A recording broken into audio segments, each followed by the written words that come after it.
Coach Henry, welcome to the basketball podcast. Thank you, Chris. Great to be on with you. Great to have you here, and we connected ages ago now, and you've been a few different stops along the way. So maybe let's talk about just quickly your journey and some of the coaches that have influenced it. Yeah, for sure. I knew I always wanted to coach. I'd say you hear some people and they talk about stumbling into coaching. That was not me. My dad was a longtime high school coach in the Detroit area. So for as long as I could remember, I was getting done with school and walking to his practices. I used to think it was so cool when I'd be in his gym and there'd be different college coaches. Obviously, they were recruiting, and I just felt that was probably the best job in the world. I knew I always wanted to do this. Played small college myself. And I got done. I had a semester of school left, had to do an internship and whatnot. I approached the head coach at Romulus High School, Nate Oates, and I told him about my situation. I said, "Hey, I really want to work in basketball. I'm bound to this area right now as I'm finishing my degree requirements, but I want to get into coaching, and you've obviously you had a great program there. It was, I would say, probably the best program in the state. So it was close to where I was from. Approached him and his assistant, Josh Baker, and integrated myself in that program. And from there, I went to the University of Utah as a graduate assistant. Coach Oates had helped me connect with Coach Boylan, and he had been at Michigan State, and obviously some people there had put us in touch as well. It was awesome. Was there for a year, met my wife there. My wife was coach's nanny, so he's got that one on me. He's got that ultimate assist for me, helping, that. From there, I was with the Indiana Pacers working in their video room for a year. I went on from Indiana to work at Iowa State for 3 seasons with Coach Hoiberg, who's a great friend, just a tremendous coach. And then I was with him for not just at Iowa State for 3 years, but 4 years in Chicago. First two as an assistant on the big team, and then the last 2 years as head coach of the G League team. And then after that, there's coach had gotten let go during my last season coaching the G League. We actually had a good season, made the playoffs and whatnot, but knew there's just a degree of uncertainty around the situation. So he was taking the job at Nebraska, and actually Coach Oates had got the job at Alabama. So I felt like it was probably an opportunity to jump back in college, and that's kind of where my heart led me. And I went with Coach Oates, who had we've been great friends for the last 15 years. Opportunity to help him build that program at Alabama. I jumped at it. It was our first time moving down south, so I think my wife was like, "What the heck's going on?" But had a great 4 years and was able to obviously move on and become the head coach here at Georgia Southern. So I tell people often, shoot, I've loved every job I've had. I've really been fortunate that way to work for great coaches with some great players and just really just it's been awesome.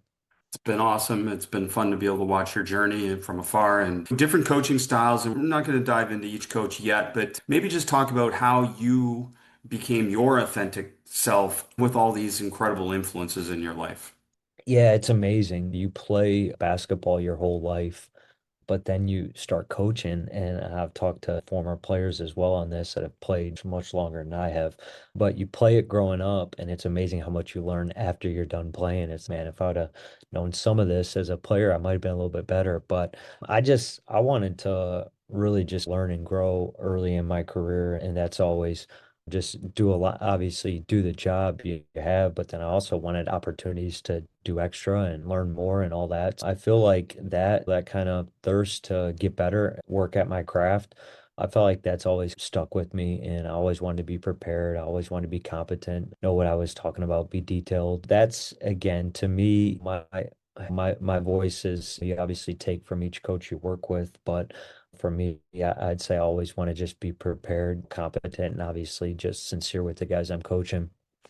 Some statistical success at Georgia Southern, and we'll start with one of them, which knowing your background and knowing who you've coached with is not a surprise, and that's 3-point attempts and 3-point makes and increasing that number for your team and for your program. Maybe a little bit talk about that process, the tactical approach, philosophical approach of shooting more threes and then having success from that. Yeah, for sure. Again, going back to Iowa State with Fred, we're really early, I would say, in college basketball, at least as far as shot spectrum and really going all in on that. I remember there was article going into one of our NCAA tournaments where if you hate long twos, Iowa State's your team. Again, it's really just educating guys, and we're in the process of that right now. Obviously, we got a lot of new guys, just the nature of college basketball. And again, majority of those guys, they're used to shooting off the dribble pull-up twos that are contested by their primary defender. And what it really is just an education process of educating on them on what the most efficient shots in basketball are. Obviously, you want to get to the free throw line unless you're playing undisciplined defense, like they're probably not fouling those shots very much. So you want to get to free throw line, you want to create at the rims, and then after that, the next, and we know again, good defenses, they're not just gonna foul you all game, they're not just gonna let you shoot layups, even though that's what you want to get. The next most efficient shot is for us catch and shoot threes. It's a process educating the guys. I'd say we introduce it once we have a little bit of numbers. I was even before I was going on the road this past week, and I was like, let me see our numbers through 2 weeks because we're taking too many tough twos. I was like, let me see what we're shooting in all of our areas, and let's start that process of showing them just points per shot, like why we really try to limit those, you know what I'm saying? And especially against our defense, because that's not, again, you can see it against a deep drop. It's wide open, coach. It's wide open, but that's not the way we play defense. Hopefully, against our defense, it's we're getting and tagging the paint and obviously turning it into efficient plays. Talk to us then about that other side because defensively you've held opponents to the low 3-point percentage, and that's also a team historical kind of success. So, what does that process for you look like in terms of practice and then executing that? Yeah, I always go back and forth like how much defense are you going to do in the summer? How much is going to be geared towards just player development and kind of instituting your style of play. Again, we first week we did quite a bit of defense just to give them a foundation. And then obviously once some of the restrictions loosen up, we'll spend more time on it. But we can get defensively, man, we can really kind of get bogged down in the minutia of it. And obviously in the summertime, I want to get up and down. I want to play. I want to get better. Defensively, for me, it's always been what can our fives do? Obviously, we're primarily man-to-man defensive team with maybe just one change of pace defense that we work on throughout the year. But for me, what our fives can have the ability to do well obviously impacts our decisions about what type of defense we're going to build.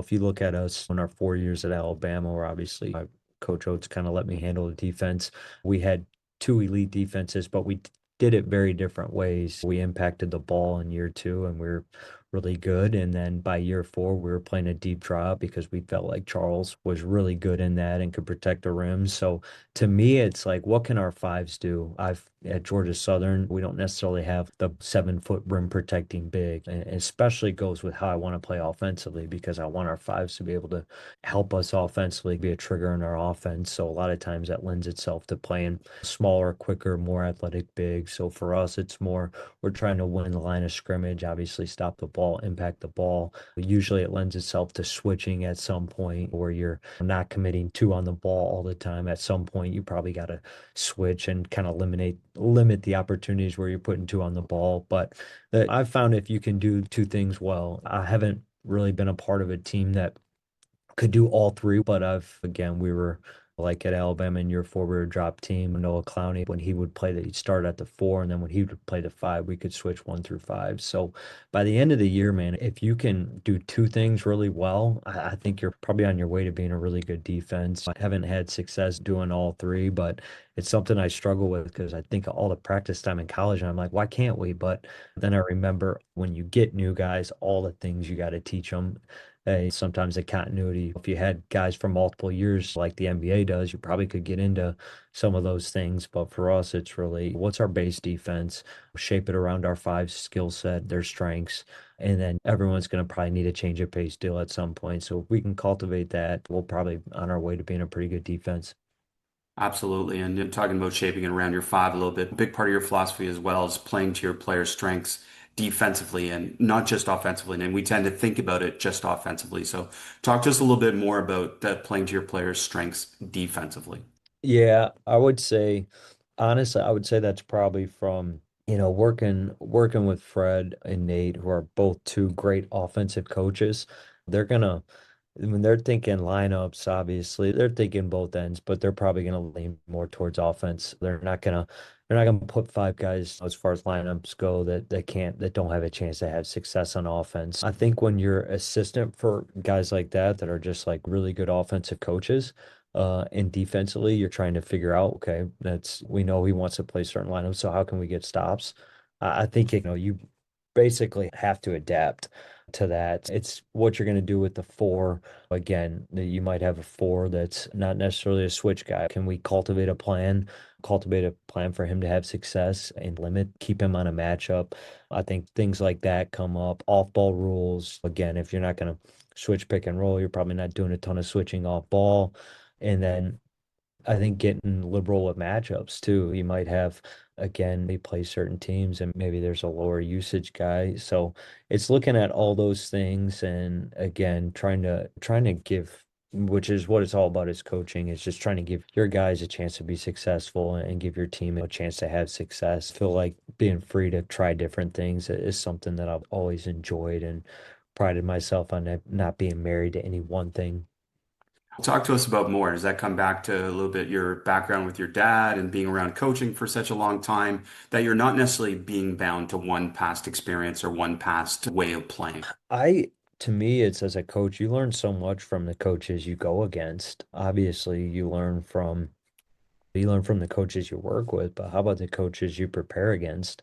And then the simplest, I know you've talked about it on different podcasts, but the simplest thing is when something happens to you that you don't like, maybe that's something we need to look at doing. Our second year in Chicago, we were the eighth seed in the playoffs, and we went to Boston and we won our first two games. So we were coming back home up 2-0. And then, that game three, Brad Stevens, and we didn't have Rajan, so obviously that was a big factor as well. But game three, I thought he really swung game three in the third quarter. They played zone in the third quarter and were able to hide Isaiah Thomas. We were really hunting him offensively, and the zone kind of gave us just enough off balance. And obviously they stepped up and made some shots as well. But again, there's little things like that. When I was in the G League, Kobe Carl would zone our ATOs all the time. We play, oh, they were out west, so we only played them once a year, but he'd zone our ATOs and it really bothered me. And you have stuff like that, and you're like, why don't I do that? You know what I mean? If I don't like that being done to me, why don't we, make that a part of us? And obviously you can do anything you want. You can't do everything, can't be good at everything, but it's really learning from just as much the coaches you work with, it's learning from other coaches you compete against as well. So you referenced change of pace defense. So I want you to expand on that a little bit more because I think that's a great thought for coaches to be able to think about. Definitely. Again, like for us, like we are a impact the ball team. We pinch in off the two side on the low with the low man on the two sides. Again, it's offenses keep, again, you do this, you share the game, coaches keep getting better. Again, there's so many good coaches out there, but again, it's hard to do one thing for 40 minutes. I feel obviously offenses, they start getting the ball out quicker, slipping. They may twist your blitz. I think you have to be ready to adjust. It's always, if you're any good, you got to hang your hat on what you do. But again, very rarely do we go into a game and just we're in our blitz, we're impact the ball defense for all 40 minutes. Like I said, at some point, for us, should start the game. Like once it gets deeper in the shot clock, like we're obviously going to switch anyways once it gets late in the shot clock. Again, gotta be good at what you do first. Anything, and again, like deep drop, same deal. It's you're in a deep drop, and again, have seen it be very successful, had success doing it, but that ball handler is not facing any resistance, and he's going to start to understand I can be in the paint pretty much all games. I think you always got to have something to just keep, because the players and the coaches are just too good now, and you got to have something to kind of just throw them out of their rhythm. That's such a good thought for coaches to think about. And you keep referencing, which is awesome, impact the ball. So maybe go deeper for us with the technique or tactics for doing that. Yeah, for sure. Really, we started doing it in Chicago. Coach Boylan ran our defense, and it was really, we played against the Hawks, and their front court at the time was Paul Millsap at the four and Horford at the five. And obviously, Al Horford's one of the best pick and roll defenders, especially when he was younger. He's one of the best pick and roll defenders that I can remember. And they were really aggressive in their defense and they gave us all sorts of trouble. And again, study it. Obviously, you talk to people on their staff and then you try to steal it. And that's basically what we did. I try not to overcoach it. Like obviously you want early contact with the screener. You don't want to be trying to make up a ton of ground late where you're trying to get to contact, but we tell our guys, obviously we want early contact. We want to send everything to the screen from the ball handler's perspective. And then we just want to stun the ball and obviously get out. And the simplest metric for our guys is we just ask them, did you stop the ball? If you stop the ball, you probably did your job. If you get stretched out or the ball gets downhill, you didn't do your job. And always looking at the two guys that are involved. Guard's ability to direct the ball, close the distance, get into the ball handler. Obviously, that's a factor. And then Biggs being able to get up and stop the ball. So, thinking about this reality of yours, which is in a way, whether you're an offensive or defensive coach, you've had to be a defensive coach to a certain extent, some of the places you've gone. So, how has that shaped your development as a coach, having been focused on one side of the ball in sense in terms of application, while still studying the other side of the ball, obviously with great coaches and great leagues that you've coached in? Yeah, no, I'd say a lot of people, and I know the specialists are, it's becoming really in vogue to say you're a specialist. But again, man, when you compete against, and as an assistant, to me, it's more about just being willing to do the job for whatever the head coach needs, like whatever he needs out of me, I'll do it. And again, you're going to work at it, all that stuff. When you look at obviously good coaches, and majority of those their teams are balanced. You know what I mean? You can't be an elite defensive team. And you look at Houston, obviously, it was an elite defensive team, but their offense, shoot, they're never ranked outside the top 30. Again, it may look a little different. Obviously, they're an elite offensive rebounding team. If you're going to be at the top of your league, again, you're probably pretty balanced. Like I said, that it's for me, it's what I've always wanted to be is just learning at both ends. But I think defense is a foundational thing. Again, you see it with obviously we're last night, obviously a champion was crowned and OKC is their unbelievable defensive team. So I think it's a foundational thing where it's just we care about winning, we care about defense, we care about getting stops. We're not going out there just trying to outscore people. But like I said, if you look at anybody that's winning at a high level, you're probably not just pointing to one side of the ball, you're looking at both. You referenced when we talked just before that you've had your players there now going into their third week. So, when you get your players there in the summer in particular, what are some things that are emphasized by you and your program in terms of their development, but also your team's development? For sure. It's a great question. Like I said, I think we still structure our season a little bit. Like in the summer, I really want to teach our guys how we want to play. And then when we get back in the fall, I want to teach them how we're going to win.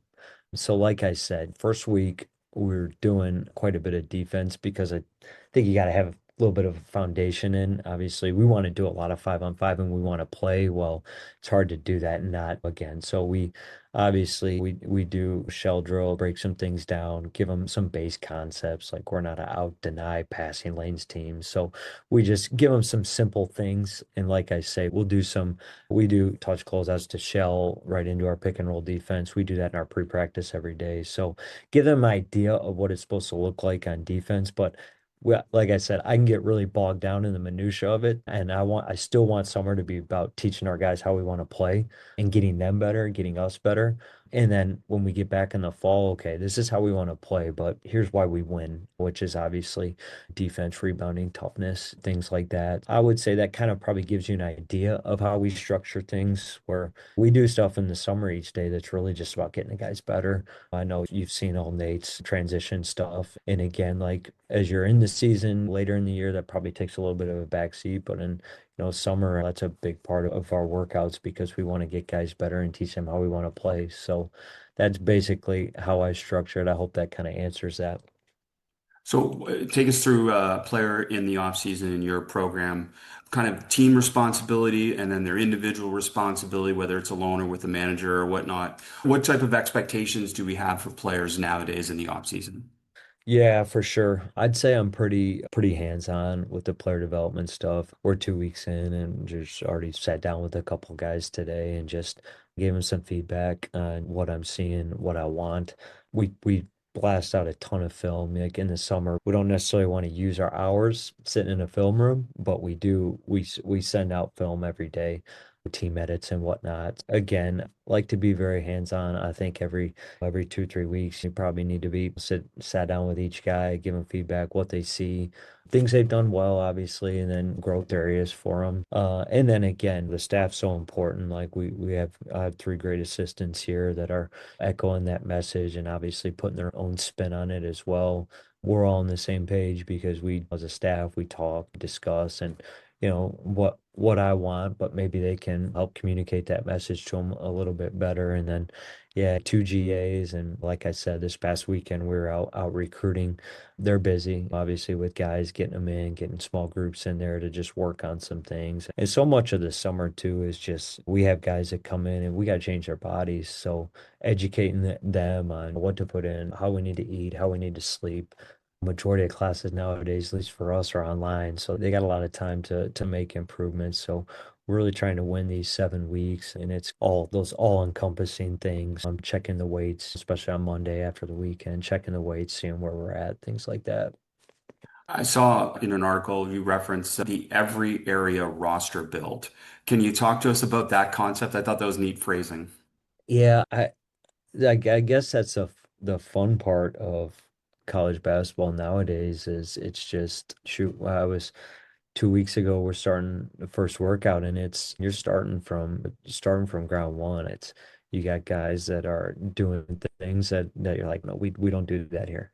These are our spacing spots. You get better as a coach though, because obviously you got past experience to draw on, and again, you like, how do we help these guys? How do we communicate clear? Or is everything we're doing reinforcing what we want? And if there's wasted time, let's eliminate it. But again, I love the challenge of it. I'd say it's the G League's a great growth tool for coaches because you're going to have times where you get two assignment guys and all of a sudden things are thrown out of whack. And then you're going to have other times where you're shorthanded. And referencing the G League, it's amazing though. Sometimes the nights where you had all of a sudden you had all this talent because they sent two guys down on assignment and you got both your two ways. Sometimes those are the harder nights to coach because maybe some of your everyday guys got to take a little bit backseat. Starter, now it's coming off the bench. And sometimes those are the ones that are harder to manage where you got seven guys, everybody pulls together and you play well. I'd say It that the makes the portal fluidity, seem easy sometimes, doesn't it? absolutely, yeah. The fluidity of the G League is it's a great tool. And I reference it, at least with myself and our staff, I reference it often. Awesome. Well, great experience in terms of managing roster and obviously the ups and downs and the ebb and flow of the season is definitely the G League experience hearing so many of you and you can bring that into action in so many ways, there's no doubt. Speaking of your kind of NBA G League experience, I know you have an analytic background, certainly being around Nate as well, and talk to us maybe about some of the deeper dive analytics that maybe matter to you. What are some numbers beyond obviously three is worth more than two? Yeah, for sure. One of the big things I go to is like the paint touch data. And, I think I've again stolen things. I heard TJ Saint talking, and it might even been relayed to me by Coach Panone, the green threes. We're big on paint touch data. Offensively, are we hitting the paint? And then when possessions where we hit the paint, what are we turning it into? What are we scoring? Possessions it's not hitting the paint, what are we scoring? And then obviously you chart them for both ends, defensively and offensively. And it's amazing. You'll have an outlier game every now and then where it hit the paint and we didn't score, but it's amazing how constant that is. The times you played really well on offense, generally the ball hit the paint. And then obviously the times you didn't play well, you probably settled too much. That's one I always look back on. I'm big on first half, second half splits. Again, I've found on the NBA, obviously G League, you kind of pick which basket you go to, and certain teams I've been a part of like struggle in second half, and it's, are we getting tired? Is it? I've often found it's because our talk is like when our talk's away from our bench, our talk, the five guys on the floor, it ain't near as good as it needs to be. Where it's in front of our bench and we got assistants that are up barking, we got practice squatters, walk-ons that are up relaying things, little things like that. But paint touch data for me is huge. Obviously, the four factors is the foundation of obviously your efficiency. So anything that's out of out of way on that. You know what I'm saying? EFG is obviously the most important of the four factors. So you're always looking at that turnover percentage, especially our offense. Like you can't be a good team and turn the ball over. And then I thought we made a jump this year, and that was something I really took from Nate. And I look back when I was a G League coach, it wasn't in vogue to crash the offensive class. And I get to Alabama, and which was really foolish because I think of some of the games we lost, and I just said, man, think of Mike Miller at Westminster, who I couldn't beat in his team. They didn't really play that fast, and they were a great first shot defense. I'm like, how are we not crashing? We lose to them a playoff game, but we don't crash. So then I go work with Nate at Alabama, and that's really the secret sauce of their offense is their offensive rebounding. So we made a big jump this year. We were much better offensive rebounding, which was huge for us. We're looking at free throw rate, and we got to be better because we lost a battle at the free throw line. We fouled too much and we didn't get to the line. And then when we did get to the line, we didn't make them at the clip we need to. So to me, free throw rate though, that's also like a recruiting thing too. It's if you got guys that have a track record of getting a line. I mean, you see it in the NBA. It ain't the system. It's Jimmy Butler in Chicago. He was going to get to line. Obviously, SGA for OKC. Try to take that in mind when we're evaluating prospects. It's like we got to do a better job on the free throw line. Take us a little deeper on the first, second half splits. I haven't had anyone talk about that much here. What is meaningful with that for you? And then what are some ways that you can obviously counter that, say, if you have a negative either way? Yeah, I honestly think it probably goes in, especially I found that it goes into defensively. And again, you play a great first half in defense. You go in, obviously, they make their adjustments and whatnot. I'd say it probably goes with what we were talking about earlier is having a change of pace. Like, how do we gave up, let's say we gave up 0.95 in the first half, but then the second half, they scored a 115, a 20-point difference per 100. Therein lies the story. I'd say it really goes with cultivating something you can go to. For us, it's if our A is impacting the ball, what happens when they start really wearing us out and we're in long closeouts and we're in rotations? We probably got to do something different and probably don't want to wait too long to see it because it's one of those things you might go to it early and then be able to go back to a blitz once you've treaded water there for a little bit. I really found it defensively helps. And then it's challenging our guys because you're challenging them to play 40 minutes and naturally your energy and all that might be really high out the gate, but it's pointing out to the guys that hey, we got to be able to sustain things for 40 minutes. I'd say those all those things. That's fascinating to hear more. Thank you for that. And you referenced again the background G League and the different types of adaptability that's necessary, but maybe more focused on from the pro game, the game planning, the importance of scout, because again, more than practice, it's more of a game planning scout based league. So take us through that, but maybe how that has helped you as a college coach as well. Definitely. And fortunate to you work with, you learn from other great assistants you work with too. Think of like Dan Burke in Indiana. You just I'm fortunate to like steal from those guys and they help you obviously when you're young and you're trying to get better at it. I would say in the NBA, like matchups just become so important.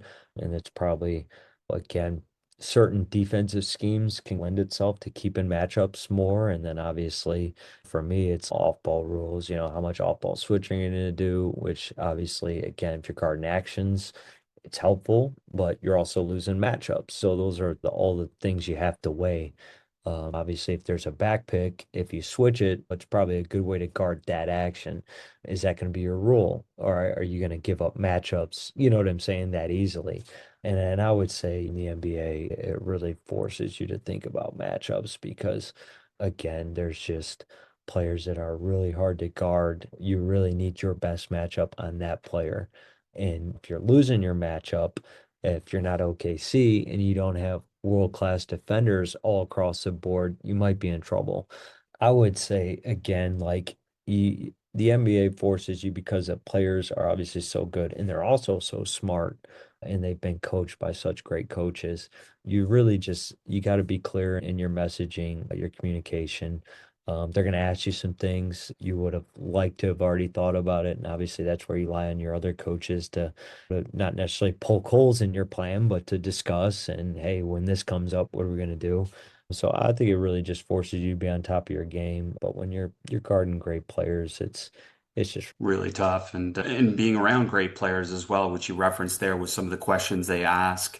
Talk to us a little bit deeper about that because that's again something challenging like that makes you a better coach, but it's also unnerving at times, isn't it?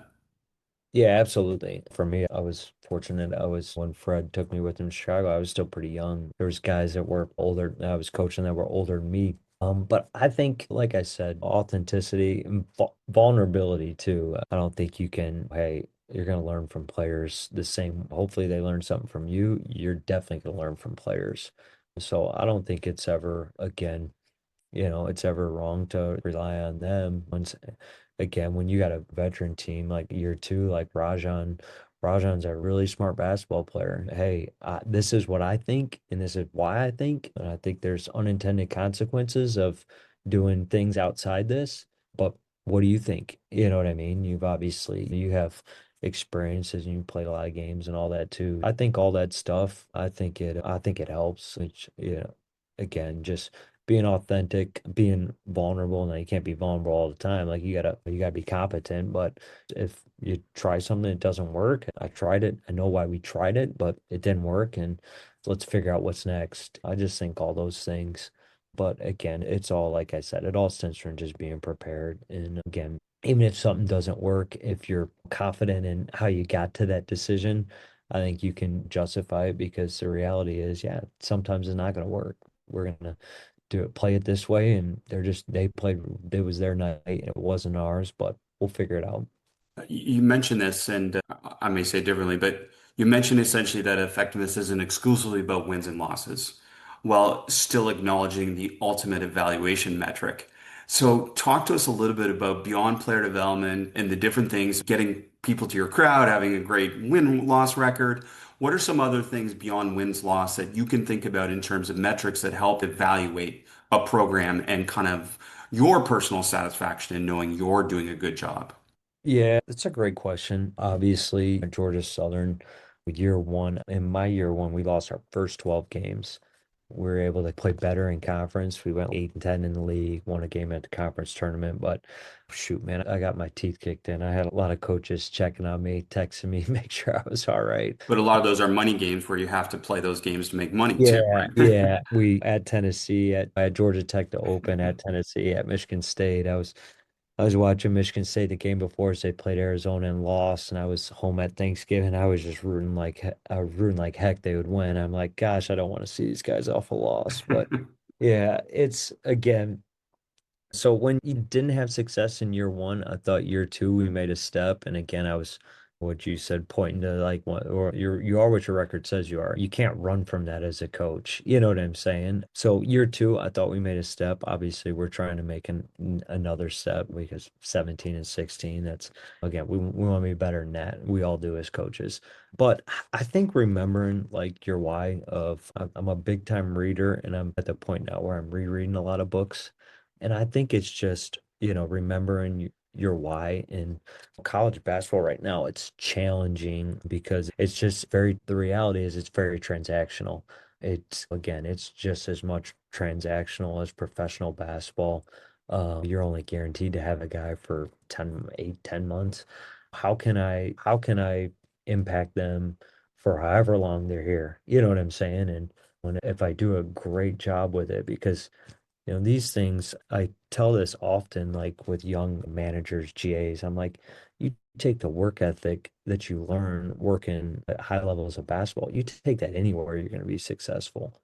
And now I look at it with our players too. Are we giving them tools to be successful long after here? Because it may only be 8 to 10 months.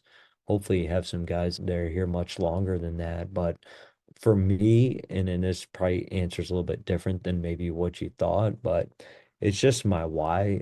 I love basketball, but would I love basketball if it was just me? I don't know if that's why I do love basketball, but I want it to be more than just about me. I love the relationships that it's created throughout my life, and what's can't play one on all. It's about other people. To me, that's what I'm evaluating myself, and how do we create that here? I love that. Great answer. And what's one thing maybe from Fred Hoiberg that you can share with us that's been a big impact? Yeah, Fred, working for Fred as a young coach, it's just I was so lucky in that way, spoiled. I think if Fred offered me a lifetime contract as assistant, I think my wife would try to get me to sign it, but she She loves liked him Fred. too. Yeah, she loves Fred and his family. He's awesome. Fred gave me what anyone was looking for was opportunity. He had a certain amount of confidence in me, which I'll always be grateful for. But what I'd say something I took from Fred was his playing background was is so influential in the way he coaches. He obviously was a great college player, All-American, but then in the NBA, he was able to carve out and he would have played much longer. You can ask him, he would tell you, but he would have played much longer if it wasn't for his heart deal. But he played ten years in the NBA, but had to do it all different. Came in as a second round pick, and obviously Larry Brown in Indiana, and was able to carve out a role in Chicago and Minnesota. So Fred was really mindful of what the player goes through. And that was always on his mind. He was probably still thought like a player to a certain extent. So I would say his messaging with guys is just, it's really good. It's really on point. And it's his ability to connect with every guy too. It's the to know the feelings that your eighth or ninth guy is feeling and to find the right way to connect with him as well as like your best players. So he had kind of lived it and been all different points throughout his career. And I think he would always reference the coaches that he felt like really connected with him and what they did. And he would try to do that as well. I would say his mindful of how the players are going to perceive your coaching and his coaching. I would say that really sets him apart. How about Nate Oates? Yeah, Nate's awesome. Like I said, long again, he was my first boss, obviously as a high school coach. But maybe with something specific, technical, tactical, Yeah, philosophical, cultural, something that has stayed with you. yeah, for sure. Really just work ethic, his just overall competitiveness. Nate is, I'm competitive. I think we all are competitive to a certain extent. Nate is extremely competitive.